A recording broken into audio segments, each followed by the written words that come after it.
ख्रीष्टर प्रिय बंधुगण पुनरुत्थान दिवस रे मु आपण प्रत्येक जन को ख्रीष्टीय प्रेम नमस्कार तथा पुनरुत्थान दिवस शुभेच्छा और अभिनंदन ज्ञापन करुअछि। आसंतु आमने प्रार्थना करिबा एवं तापरे आमने वाक्य अध्ययन मध्य को जिबा। आय आमनकर मंगलमय स्वर्गवासी पिता परमेश्वर धन्यवाद दौछु।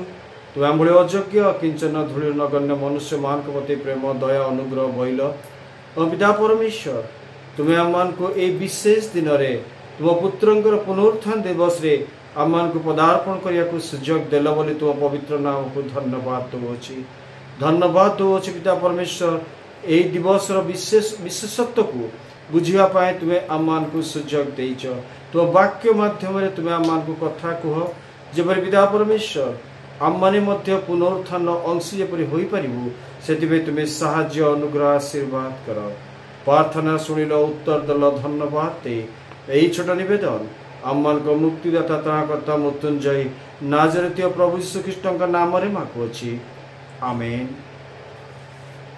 बंधुगण आज विशेष आनंदर दिवस ख्रीष्टीय समाज निमंते कारण जितेबले आम माने शुणुचु जानुचु पढ़ुचु एवं हृदय अनुभव करुचु जे आममानकर प्रभु यीशु पुनरुत्थित होइछन्ति।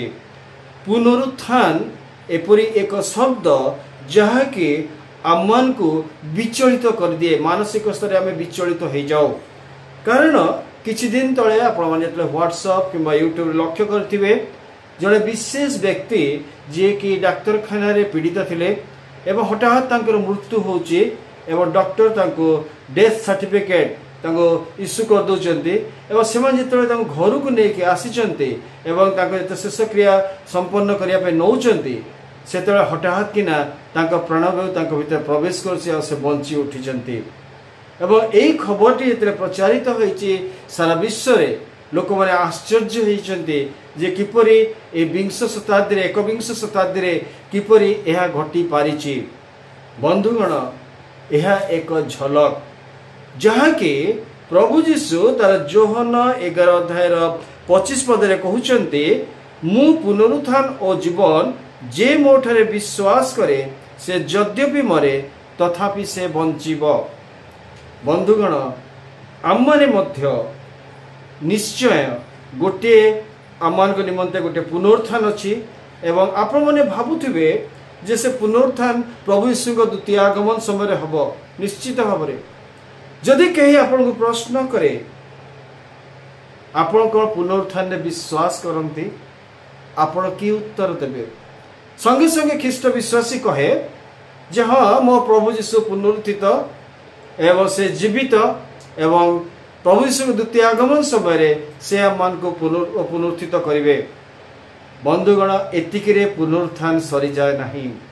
पुनरुत्थान विशेषत्व जानिया हेले प्रथमे पुनरुत्थान शब्दर अर्थ बुझिया पड़िबो।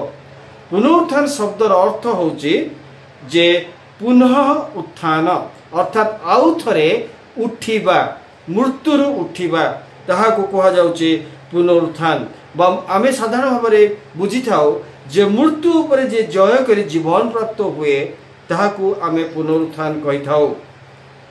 किंतु आमने आमान को निमंते प्रभु यीशु गोटे विशेष आशा आ भरोसा दे जाइचंते जहाँ से पुनरुत्थान हवा द्वारा से पुनरुत्थित है आमान को निमंते एक भरोसा दे जाइचंते एवं से जोहन तार 5 अध्याय 28-29 पद रे कहउचंती कारण जेउ समय समाधिस्थ समस्ते ताहाक स्वर सुनिबे और जो माने सत्कर्म करियछंती से माने जीवनर पुनरुत्थान निमंते और जो माने असत्कर्म करियछंती से माने दंडर पुनरुत्थान निमंते बाहर होई आसीबे एपरि समय आसुअछि। प्रभु यीशु हमको दुई प्रकार पुनरुत्थान विषय कहउचंती गोटे होची धार्मिक जीवन पुनरुत्थान जो सत्कर्म करियछंती एवं द्वितीय होची पापी बा दुष्टर पुनरुत्थान जहाँ कि तार विचार निमंते से पुनरुत्थित हब समस्ते पुनरुत्थित हवा किंतु धार्मिक अनंत जीवन पाए एवं दुष्ट विचार पाए अनंत मृत्यु पाए तार से पुनरुत्थित हब कारण प्रभु यीशुंकर एही वाक्य आमान को जीवन रे आमर भविष्य निमंते भरोसा और सुरक्षा प्रदान करे। आमने जे पापर बंधन मुक्त परित्राण प्राप्त एवं अनंत जीवन पे प्रस्तुत होउछु तार भरोसा आम मान को प्रदान करे। सेतिपाई प्रेरित पाउल प्रथम कोरिन्थियो 15:20-21 पदरे कहंती, किंतु प्रकृति रे ख्रीष्ट महानिद्रा प्राप्त लोक मानक प्रथम फलस्वरूपे मृतमानक मध्यरु उत्थित होइछन्ति।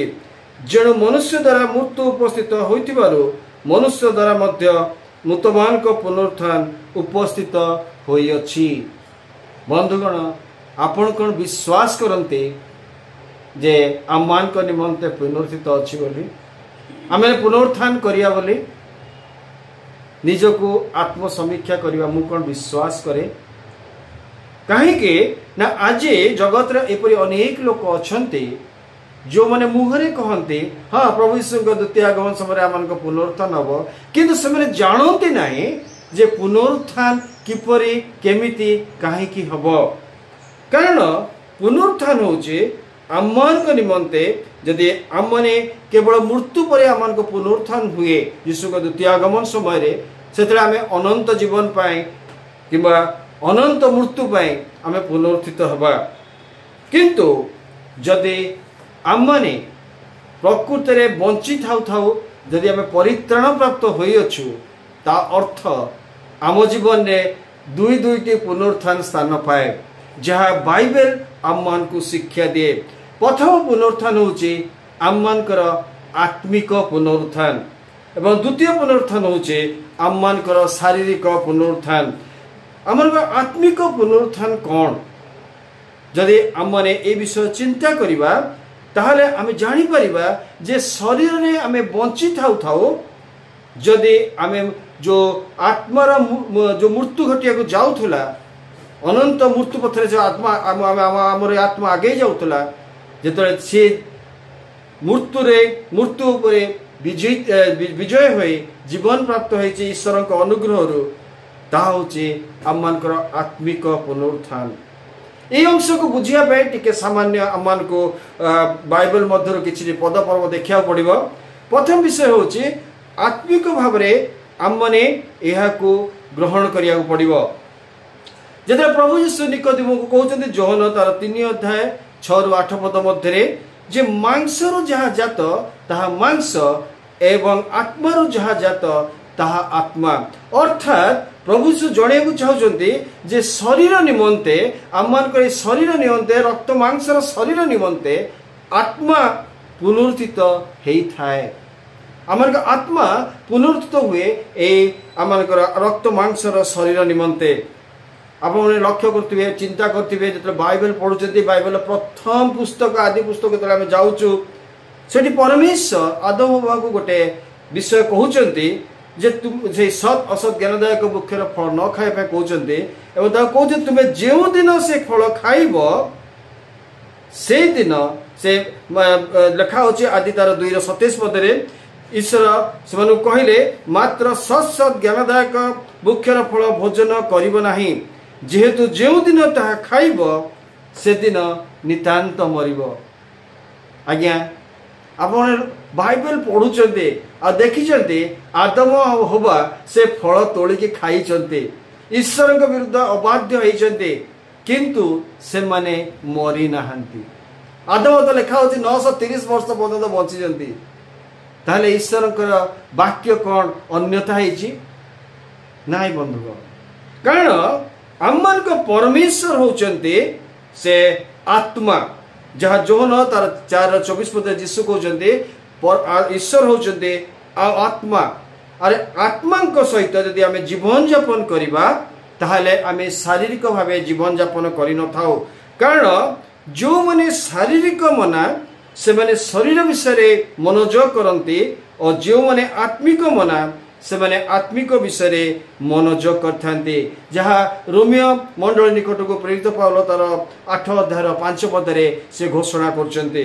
आज जदि आमे शारीरिक मना ताले केवल शरीर निमंते आमे मनोयोगी हबा एवं आत्मिक पुनरुत्थान जे अछि ताहा आमे सहजरे ग्रहण करि परिबा नाही। कारण जदि आमे आत्मिक मना ताले आत्मा विषय आमे मनोयोगी हबा यही छोट क्षुद्र विषय को बुझेवा जाएके प्रेरित पाउल तार एफिसियो 2 अध्याय 1 रु 8 पद मध्य अति सुंदर भाव में कहते जे आममानकर आत्मिक पुनरुत्थान किपरि घटे। मु सामान्य किछि अंश पढ़िया चाहूचे।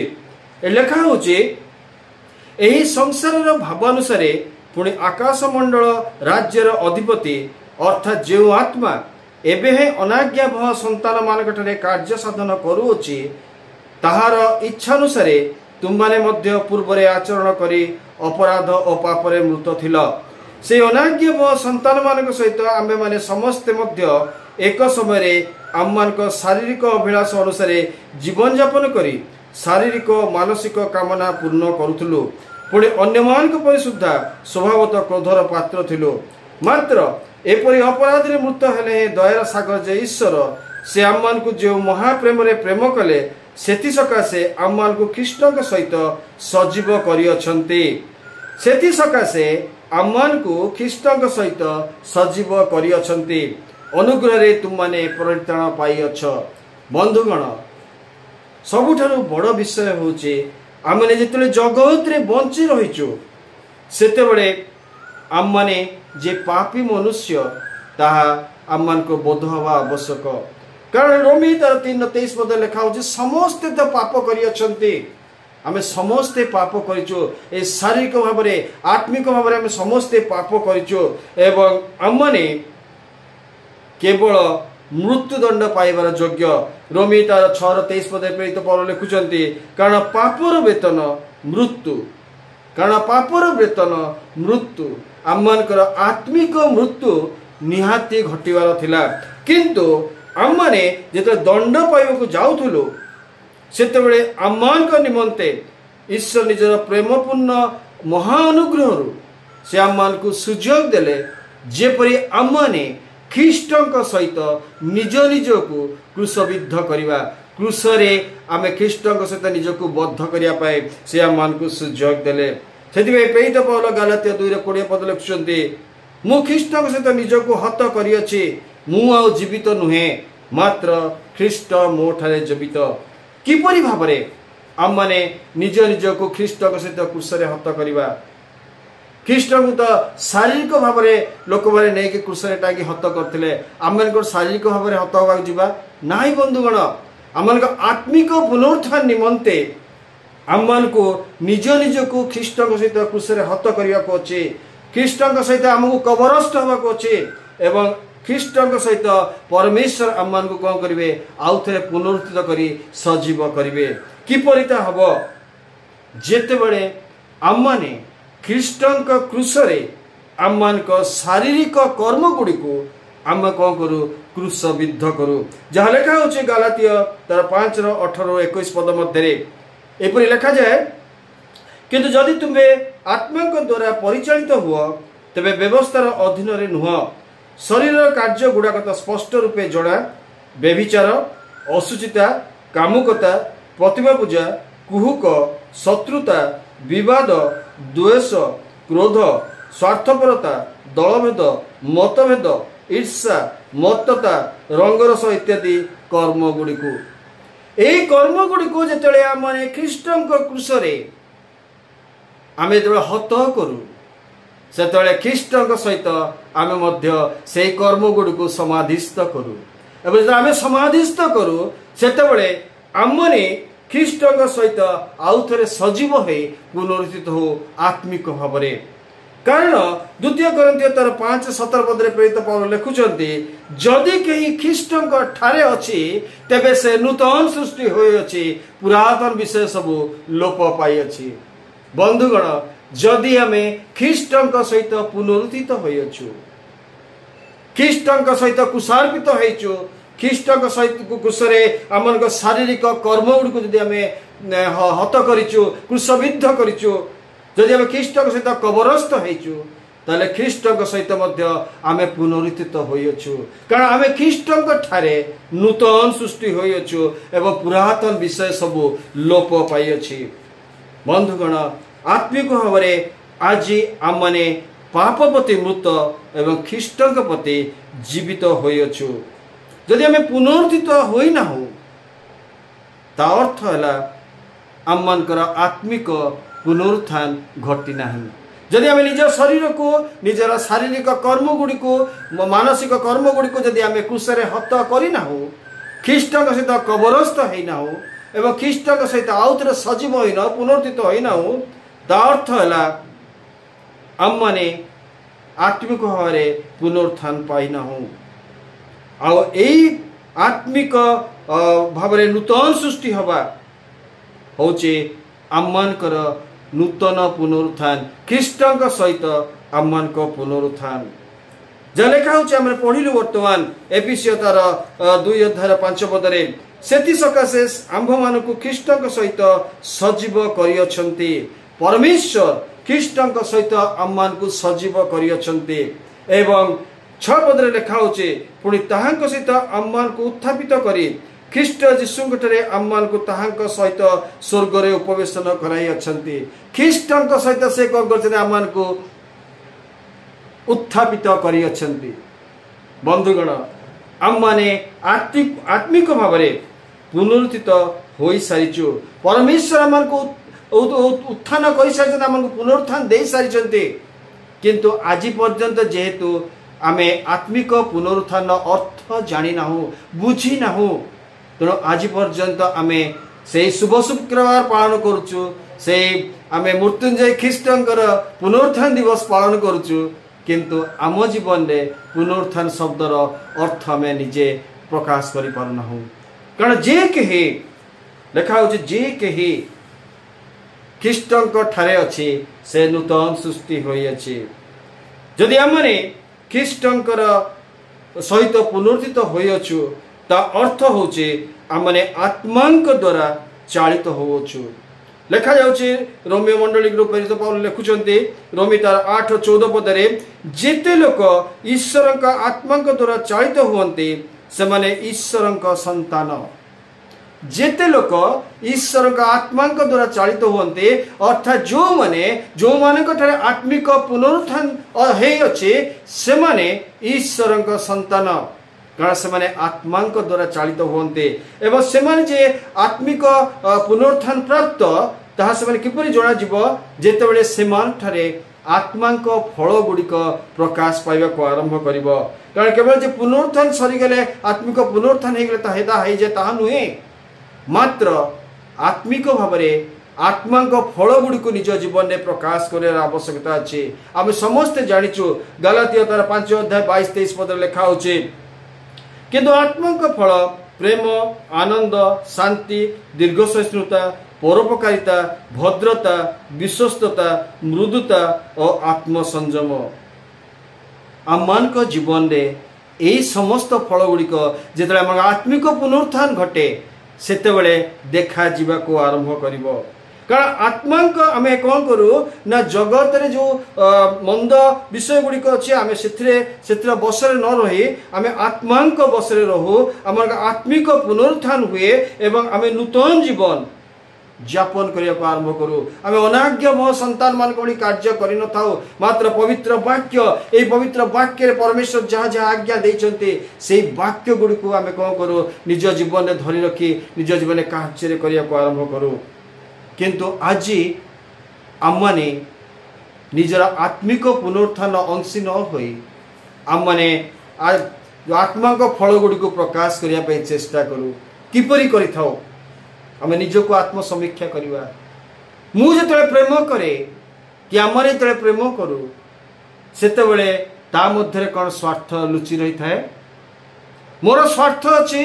ता अर्थ मु अन्य को प्रेम करे मो स्वार्थ सरीगले मो प्रेम सरीगला यह आत्मिक पुनरुत्थान नुहे आज अनेक लोक अच्छे लोकों सामने निजको बहुत खुशी आनंदित देखाते कहीं जानती कारण लोक देखाणिया धर्म कर्म जो मैंने करते से माने केवल लोकों आगे खुशी हुंते अन्य समय से दुख रे रही थांते से आत्मा को शांति आत्मा को फल जो शांति ताहा से प्रकाश पाई न थे कहीं ना से माने ऊपरे शांत देखाते सत किंतु भितरे से अशांतिकर जीवन काटते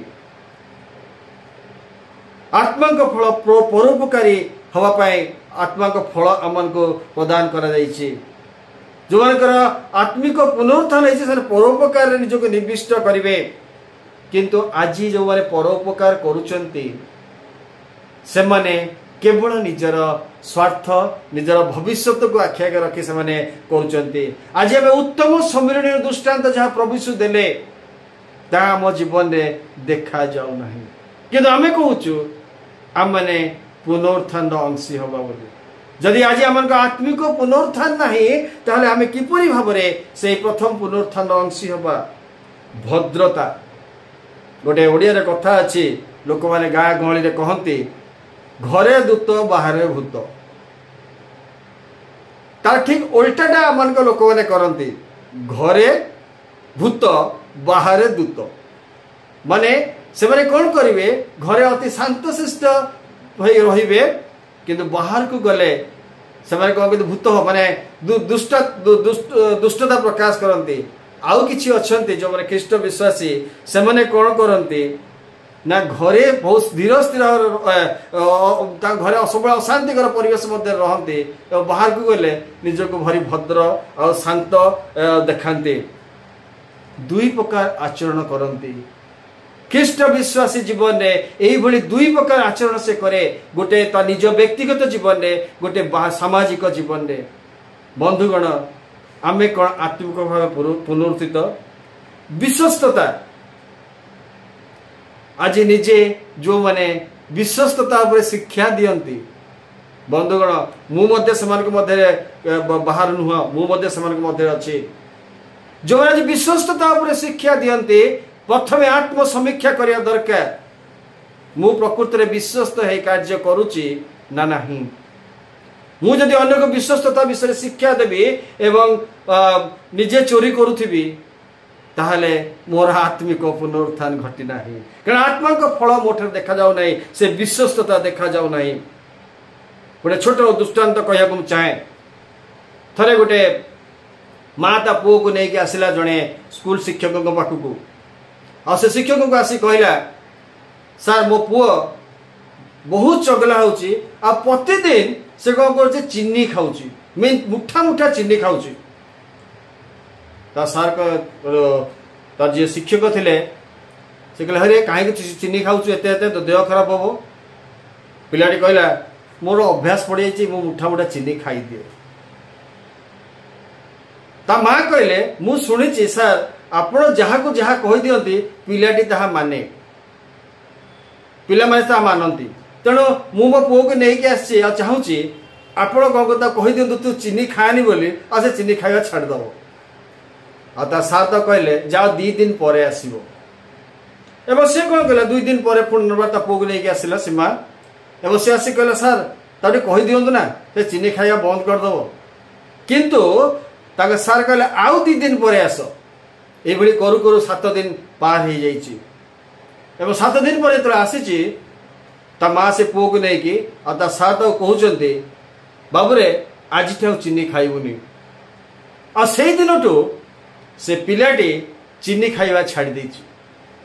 माँ आश्चर्य हो गले मु ताको जन्म देछि मु ताको पाली से पोषी से बड़ करिछि ता बापा तार सब दायित्व नै जंदी किंतु आमे एते बुझेलु हला नै सार दिथर दौड़ेले तापर कहले तू चीनी खाइबा छाड़ दे से चीनी खाइबा छाड़ देला। कि आश्चर्य विषय। माँ मन रे प्रश्नवाची जे सृष्टि हेछि। से कोन करूछि जाइछि पुनर्बार से सार को पाकू एकला जाइछि देखा करिया पे आ से सार को पचारछि सार गोटे कथा कहबी खराब हेबेनी जे आपण मते 3 थर दौड़ेले कहले आ 2 दिन छाड़ी के आस 2 दिन छाड़ी के आस 2 दिन छाड़ी के आस आउ आपण पदे कथा कहिदेले से छाड़ी देला। किंतु मु एते थर ता माँ है कि एते पाली पोसी बड़ करिके ततु मो कथा सुनलानी। ताका सार कोन कहले जानिछंती सार कहले मु मध्ये चिनिया मिठा खाया को भल पाउतली। मु कोन कहले जेतले निजे तो मुझे तो प्रथम 2 दिन पर कहले आउ 2 दिन पर आस जेतले मु से 2 दिन मध्य रे मु कोन कहले ना मिठा छाड़िया को चेष्टा कली छाड़ी पारली नाही। पुणी तुम कहले आउ 2 दिन पर आस एमते 7 दिन समय नेली आ 7 दिन पर मु जेतले देखिली मिठा खाइबा पर मु निजको कंट्रोल करि परछि निजको मिठा खाइबा छाड़ी पारिछि। सेतले मु पिलाटा को कहली बाबूरे तू मिठा खाइबुनी से मिठा खाइबा छाड़देला। बंधुगण आज ठीक आम जीवन यही हवा दरकार। आमे जहाँ निज जीवन में कार्य करुचु ताकू आमे अन्य को उपदेश देवा दरकार। निज जीवन में न करी आमे अन्य को उपदेश देले ताहा कार्यकारी होई न थाए। आज ख्रीष्ट विश्वासी मान ठारे मृदुता देखा जाऊ नाही, क्रोध देखा जाउची, निंदा अपवाद देखा जाउची, किंतु मृदुता नहीं, सहनशील शक्ति नहीं, निजको नम्र करिवार नहीं। आपण आत्मसंयम फल विषय तो कहया न कहले भल, कारण 17 वर्ष 70 वर्ष मध्य जेते ख्रीष्ट विश्वासी माने अछंती 19 भाग 119 जन आत्मसंयमता हरई बसचंती। वर्तमान समाज को आपण लक्ष्य करंतु, ताहले किपरि भाबरे आमे आत्मिक पुनरुत्थान एठरे पालन करिबा, किपरि भाबरे आज आमे पालन करिया को आसीचु प्रभु यीशुଙ୍କର से पुनरुत्थान दिवस को चिंता करिवार आवश्यकता अछि। जदि आमे प्रकृत रे ईश्वर का आत्मा द्वारा चालित होचु ता अर्थ हला आमनकर आत्मिक पुनरुत्थान संगठित हो सारी, आम पाई सारीचु आत्मिक भाव में। एवं द्वितीय विषय होची आम प्रेरित पौल जो लिखुचंती ताहा होची शारीरिक पुनरुत्थान। हाँ आज्ञा, आम जन्म नहीं ईश्वर कहते धूलीर मनुष्य दिने धूली मिसीज। आम शरीर शारीरिक मानसिक शरीर से कौन कर धूली रे मिसीज एवं आम गोटाए दिन मृत्युवरण कर शारीरिक भाव में मृत्युवरण करवा एवं आम निमंते जो शरीर प्रदत्त होइछि केवल 2 जन व्यतीत बाकी समस्त शरीर माटी मिशिची। 2 जन मृत्युवरण करनथिले। आम समस्ते बाइबल पढ़ु हनक आउ एलियन विषय से मृत्युवरण करनाहांती, किंतु आम बाकी जिते जन देखु समस्ते मृत्युवरण कर शारीरिक मृत्यु से एवं से प्रेरित पौल प्रभु यीशुंकर से द्वितीय आगमन विषय को नहीं कहले, जो विषय कि आम समस्त विशेष भाव में जानीचु। प्रथम कोरिन्थियो 15 अध्याय 52 रु 55 पद मध्य से एपरि लिखा जाए, किंतु एक मुहूर्त चक्षुर पलक शेष तुरी ध्वनि रे आम माने समस्ते परिवर्तित हेबा, कारण तुरी बाजिब आ मृत माने अक्षय उत्थित हेबे, पुणे आम्भे माने परिवर्तित हेबा, कारण एई क्षय शरीर को अक्षयता रूप वस्त्र परिधान करने को हेबो, आउ एई मर्त शरीर को अमरता रूप वस्त्र परिधान करने को हेबो। किंतु एई क्षय शरीर अक्षय रूप वस्त्र और मर्त शरीर अमरता रूप वस्त्र परिधान कला उत्तरे एही लिखित वाक्य सफल हेबो, जय मृत्यु को ग्रास करियछि, रे मृत्यु काहे तोर जय, रे मृत्यु काहे तोर नाहुड़। बंधुगण आम मानकर ए क्षय शरीर दिने माटी रे मिसिजिवो, धूली जात होइछि धूली रे मिसिजिवो, किंतु आमान को प्रभु यीशु ख्रीष्ट जेतले स्व शरीर रे पुनरुत्थित हेले से आमान को भरोसा देइचंते, से आमान को से आश्वासन देइचंते, आ आमान को आज से दृढ़ विश्वास अछि से एक मुहूर्त रे चक्षुर पलक रे शेष तुरी ध्वनि रे आम माने समस्ते जेते जन महानिद्रा प्राप्त होइतु आमे विश्राम करुथबु, आमे समस्ते आउ थरे उत्थित हबु। से तुरी ध्वनि समस्त को सुबिबा, कारण प्रभुंकर से तुरी ध्वनि हबो एवं आमे माने अक्षय शरीर नै के उत्थित हबु। आमे प्रभु यीशु जंते कहिले बर्तमान पढुतिले जे धार्मिक मान प्रथमे पुनरुत्थान हबो, कारण से अनंत जीवन अधिकारी हेबे। आ द्वितीय रे जो माने असत कर्म करती से माने दंडर निमंते विचार निमंते से माने कौन करिए पुनरुत्थान को विचार हम मन मध्य प्रश्न उठे। बंधुगण किपरि भाव में आम थरे महानिद्रा प्राप्त होला परे कबर विश्राम शेष विश्राम स्थान विश्राम कला समय किपरि यह संगठित हम, किपरि यह घटिबा मो जीवन में। अनेक समय मन मध्य प्रश्न आसे, अनेक संदेह करते वाक्य को जे आम आउ थे पुनरुत्थित हवा बोली। बंधुगण बाइबल आम हाथ में थिबा परमेश्वर के वाक्यर प्रत्येक शब्द प्रत्येक अक्षर सत्य अटे आ प्रमाण दि जाइछि।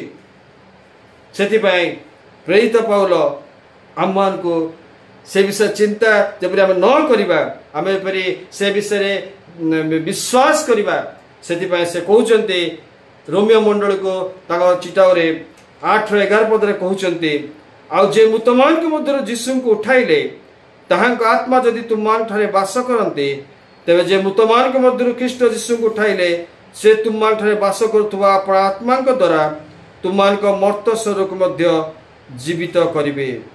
बंधुगण आम मान मर्त शरीर जीवित हम साधारण भाव प्रभु यीशु दृष्टांत दे कहते गहम भी जो माटी रे पड़े से नष्ट हो जाए और से कौन करे जो गहम फल फले गछ बाहरी जो फल फले ताहार आकृति और रूप परमेश्वर दियंती।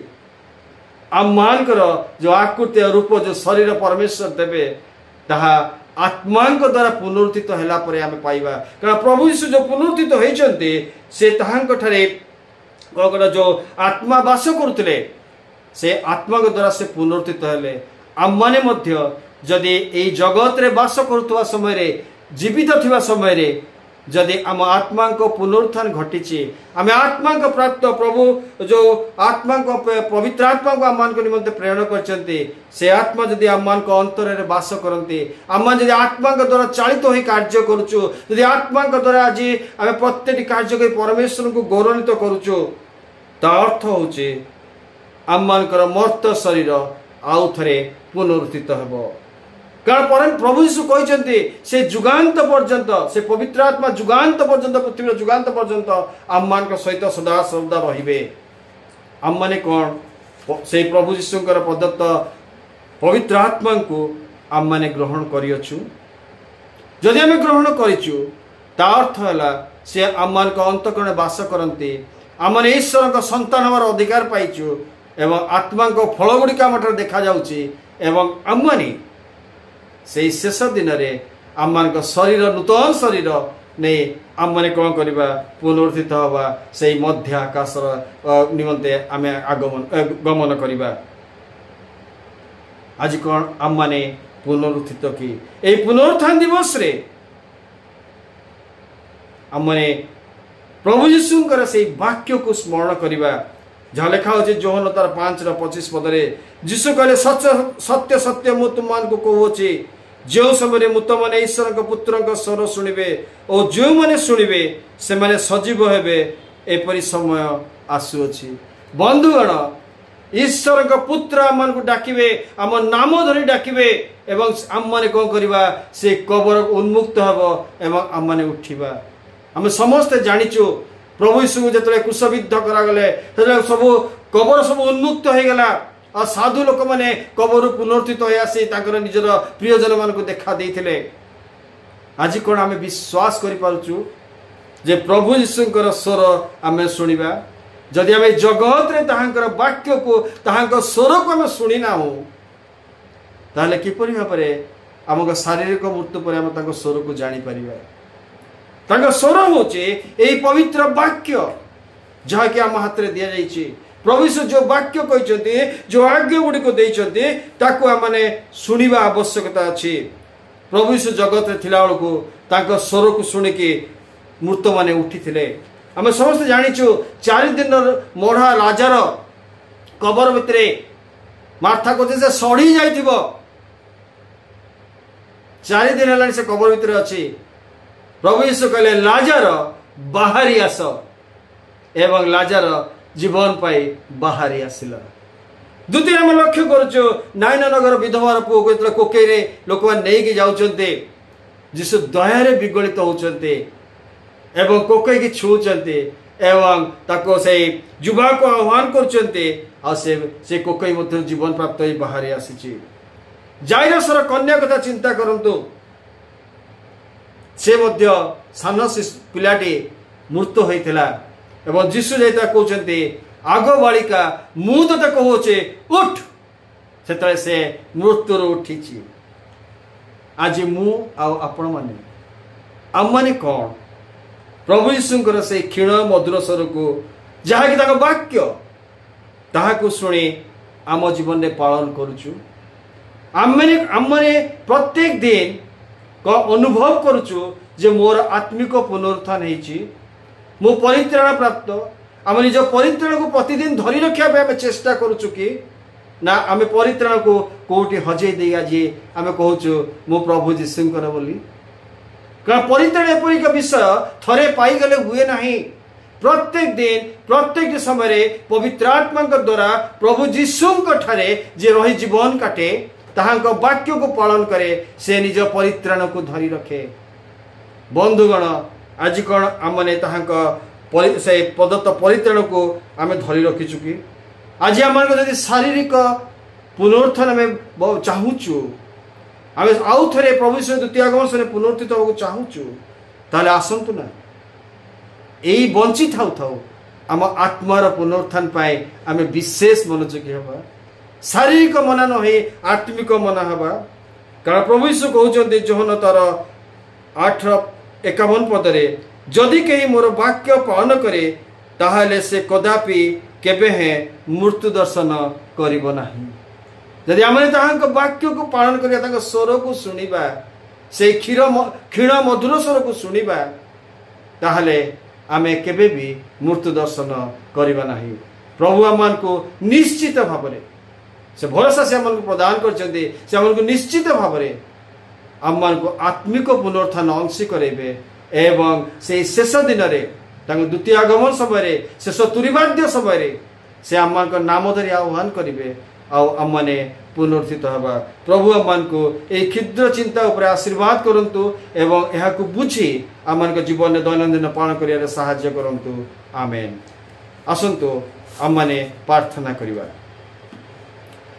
आय आमनकर वाक्य रूपी परमेश्वर धन्यवाद स्तुति प्रशंसा गौरव करुअछु। तुम्हें अति सुंदर वाक्य जहाँ कि तुम वाक्यर गभीरता मध्य तुम्हें नहीं आम को सरल मन को बुझिला भली तुम आम को बुझे देच बोली तुम पवित्र नाम को धन्यवाद दौची। धन्यवाद दौची पिता परमेश्वर तुम पुत्र पुनरुत्थान द्वारा आम भरोसा और आशा विश्वास पाइछु। हे पिता परमेश्वर तुम्हें आम को आत्मिक पुनरुत्थान रे आम को अंशी कर जबरी आम प्रत्येक दिन तुम ठारू प्राप्त से परित्राण को धरी रखा पारिबु एवं से शेष दिन में तुम पुत्र द्वितीय आगमन समय आम एपरी जो सत्कार्य करुचु आम जपरी धार्मिक मानकर पुनरुत्थान अंश होगा पारिबु साहाय्य अनुग्रह आशीर्वाद कर। पिता परमेश्वर तुम आत्मा द्वारा तुम्हें आम को चालित कर आम को बल द्वारा नुहे आम को पराक्रम द्वारा नुहे मात्र तुम आत्मा द्वारा जब आम तुम नाम को महिमान्वित प्रशस्त गौरवान्वित करूँ तुम नाम को उच्चीकृत करूँ तुम नाम को मैग्निफाई करूँ साहाय्य अनुग्रह आशीर्वाद कर। ये वाक्य जपरी शैतान आम हृदय हरण कर निए से तुम्हें साहाय्य कर तुम पुनरुत्थान विशेषत्व को बुझे पुनर्बार धन्यवाद दे यही छोटा निवेदन आम मान को मुक्तिदाता त्राणकर्ता मृत्युंजयी नाजरेतिया प्रभु यीशु ख्रीष्ट नाम रे मागुअछि। आमेन।